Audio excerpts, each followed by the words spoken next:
Good morning. In today's lesson, I want to show you how to use the quadratic formula in Graspable math to solve a quadratic equation.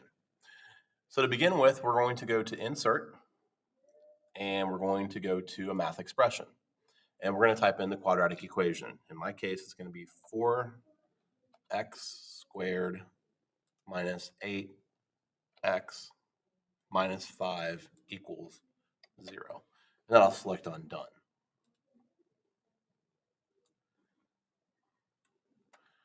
So now that I have my quadratic equation in here, I'm going to go down here to the Formulas tool. I'm going to select the quadratic formula. And all I have to do is just click it and drag it onto my quadratic equation, and it's going to apply the quadratic formula. Now, within the quadratic formula, we have to use proper order of operations. So notice that if I come in here and I click on the minus sign, it gives me a shake. It means I'm not doing it in the right order. So I click on my squared because I have to square first. Again, still can't subtract because I have multiplication to do first. So I multiply again, and then I'll clean up my double negative by tap it in here.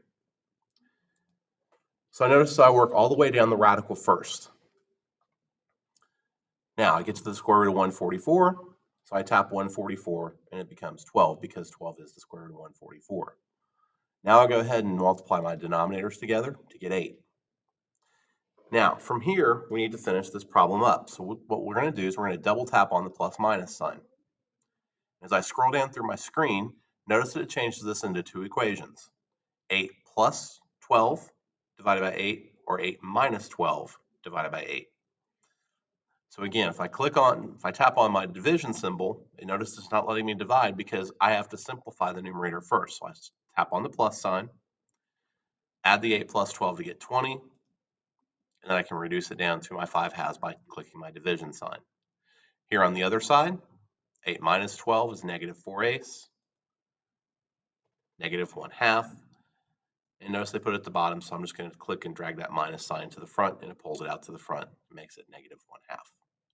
And that's how we use the quadratic formula in Graspable math.